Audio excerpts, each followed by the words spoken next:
xaflad si heer sare ah loo soo agaasimay ayaa maanta lagu qabtay iskuulka hoose dhexe ee sare ee degmada Jariban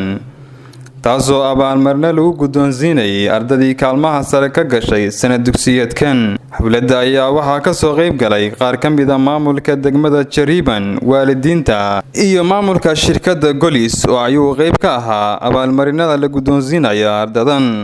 sanadkan ayaa markii ugu horeysay maamulka iyo guddiga iskuulka waxay bilad sharaf guddoonsiiyeen qayb ka mid ah gabdhaha dhigta iskuulka, kuwaas oo lagu maamuusayay inaysan bedelin midabkoodii dabiiciga ahaa. gabdhahan la guddoonsiiyey abaalmarinada ayaa waxaa lagu dhiirigelinayay inaysan habluhu isticmaalin daawooyinka kiimikada ah. sidoo kale maamulaha iskuulka Jaamac Cabdullaahi Maxamed ayaa wuxuu ku dhiirigeliyay waalidiinta iyo ardada iskuulka kor u qaadista waxbarashada iyo akhriska. oo hadda imtixaanka fariisatay waa 872 arday. waxaa maqan oo aan imtixaankan gelin sida aad ogtihiin form 4 iyo 8 oo imtixaankoodii wasaaradda ay imtixaankooda diyaariso maqan 68 arday oo sideedaad ah iyo 30 arday oo form 4 ah tiradaas ka maqan.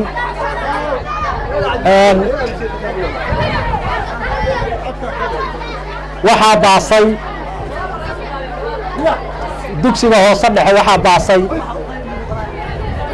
596 waxaa dhacay 69 arday. 596 waa baaseen, 69 ardayna way dhaceen. dugsiga sare oo 117 arday ay gashay waxba kama dhicin, hal qof iyo kama way wada gudbeen. ardada waxaan u rajaynayaa guul, waxaan u rajaynayaa sanad dugsiyeed cusub, waxaan u rajaynayaa dadaal, waxaan u rajaynayaa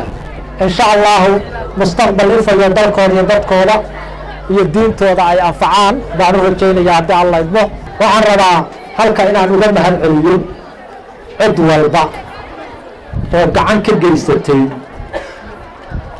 ardadaas oo gacan lagu siisay in dadkaasi ay maanta heerkaas hadda ay marayaan inay soo gaaraan. cid walba oo gacan ka geysatay waxaan u mahad celinayaa shirkadda Golis oo aad iyo aad gooraha aan xafladan oo kala qabanayno iyo dhiirigelinta ardayda qayb libaax nagala qaata. insha allahna halkan waxaan ka guddoonsiin doonaa haddii alla idmo shahaado sharaf ay ku mutaysteen dadaalkii ay la garab istaageen. maamulaha shirkadda Golis ee degmada Jariban, Shiraf Farax, ayaa xafladda waxaa lagu guddoonsiiyey abaalmarin taas oo lagu maamuusayay shirkadda isgaarsiinta ee Golis sida ay uga qayb qaadato waxbarashada degmada. annagoo ah maamulka iyo guddiga waxbarashada degmada Jariban inaan guddoonsiino abaalmarin shirkadda Golis Telecom,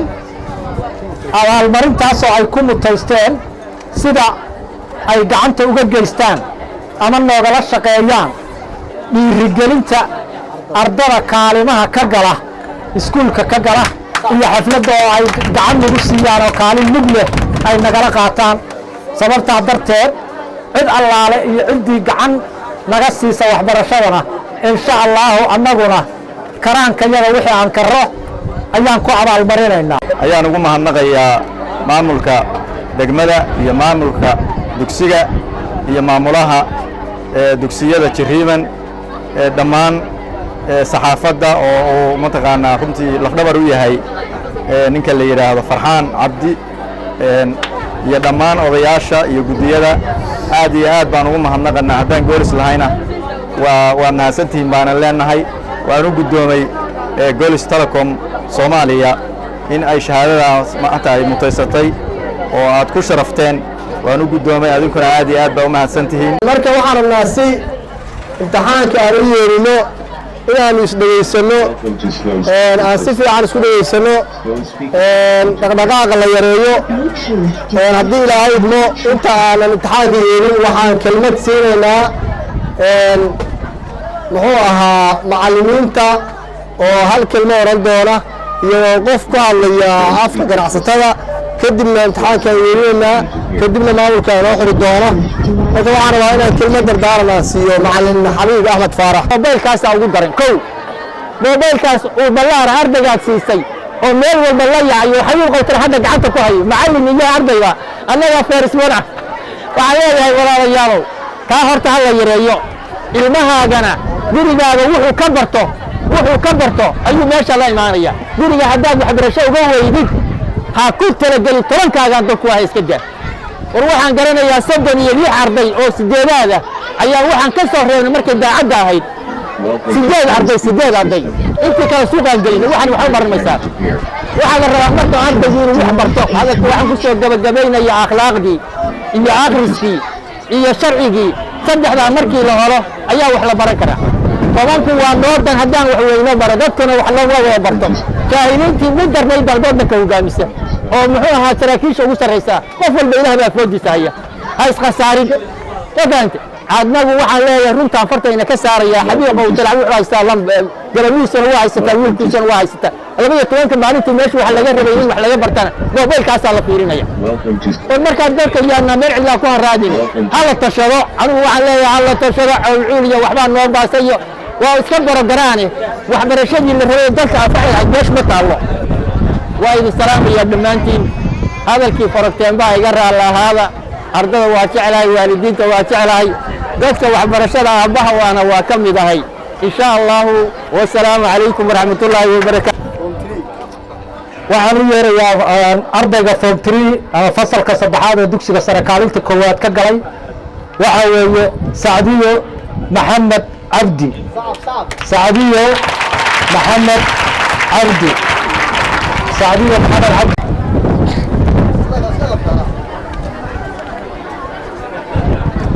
labaad galay fasalkan waxa weeye Fadxi Umar Cali Fadxi Umar Cali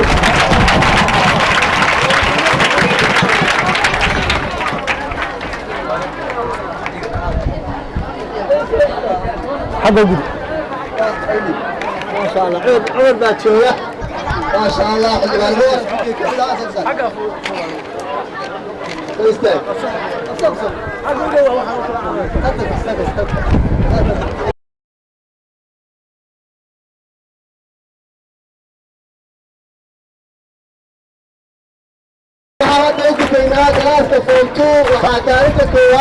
محمد داهر محمد سعد ما شاء الله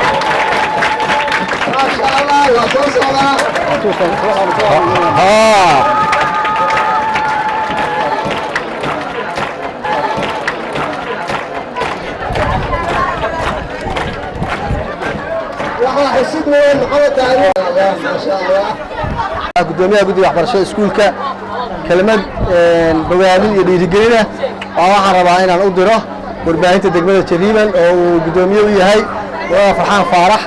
go'ane waa ku maasan tahay wada shaqaynta aad la shaqayso iskuulka waxaan rabnaa inaad laba jibaadaan shaqada waana idin hambalyeynaya hore u socdo saxaafadda degmada waa u mahadcelinaynaa markii waadi mar labaad aad u mahadsanyihiin ugu dambeyntii xafladda ayaa waxaa soo gunaaniday gudoomiye ku-xigeenka degmada Jariiban Mursal Cabdallah Khalaf xafladda tan waxaan isugu nimid iskuulka oo lagu guddoonsiinayay fasallada sida ay u kala guulaysteen lambar 1 iyo lambar 2 iyo lambar 3 iyo shahaadooyin lagu bixinayay goolis oo kale muhiimadda ay ku leedahay iskuulkan waxaan leeyahay aad bay u mahadsan yihiin macallimiinta iyo maamulahooda guddiga iskuulka iyo dhammaan ciddii kala shaqaysa waxbarashada intaan markaan ka gudbo waxaan rabaa inaan wax yar taabto oo ku saabsan ardayda wax barata oo iskuulkan wax ka barata dugsiga saddex sare iyo waalidiinta dhalay oo dhammaanteen aan ka mid nahay waad aragtaan sida wax u dhacayaan shahaadooyinka kaalimaha koowaad iyo labaad iyo saddexaad waxaa ku guulaysanaya gabdhihii waxaan leenahay gabdhaha aad baa u mahadsantihiin guulaystaan idin leenahay hadda ka horna waa idin nidhi wiilashiina way harayaan wayna hareen sida muuqata kaalinta koowaad iyo kaalinta labaad iyo kaalinta saddexaad wiilashu kama qayb gelin xafladaha ka horreeya sidaas oo kale ahaayeen waxaan leeyahay waa yaryihiin waa xubin baa ka gasha ama labaa ka gasha meesha gabdhaha ay gasho 20 kaalimahaas waxay u doontaa wiilasha ama xubinada gasho ama labaa gasho waxaan leenahay maandhooyo waxaa ku hadheen iska daaya waxaa ku hadheen waa idin sheegaynaa waa kubadda iyo telefoonka labadaas shay baa ku hadheen ma fahma idin waxaa ku hadheen kubadda iyo telefoonka labadaas ku hadheen gabdhuhu kubadda ma dheeraan telefoonkana waa idinka yaryihiin baa muuqata reerkana waa ka shaqeeyaan waxaan leeyahay macallimiinta iyo waalidiinta markii ay qiimeeyaan waxbarashada ardayga ay wax u dhigaan hadduu kaalimaha hoose galo ama dhaco macallinkuna waa naxaya waalidkuna waa naxaya haddii uu kaalimaha sare galana waalidkuna waa farxaya macallinkuna waa farxaya waalidiintu madalba waa ducaysan yihiin sababtaa qofka koriyey dadka oo soo gaarsiiyey heerkaa weeye iyagoo madalba waa ducaysan yihiin waxaan leeyahay cadaabti ilaahay idinma tuso waalidiin dadka dhashay oo joogta dhammaantiin dadkana waxaan leeyahay ilaahay idiin hanuuniyo dhammaanteenna haynoo hanuuniyo waxbarashada na ilaahay ka dhigo midda lagu guulaysto annaguna insha allahu tacaalaa waxaan taageeri doonaa cid kasta oo waxbarashada horumarisa ama shirkad ha ahaato ama arday ha ahaato ama odayaal ha ahaato nooc kasta ha ahaato ciddaasaan taageeri doonaa ha la is ilaaliyo waxbarashaduna ha guulaysato maxamed cali daahir deex TV Jariban.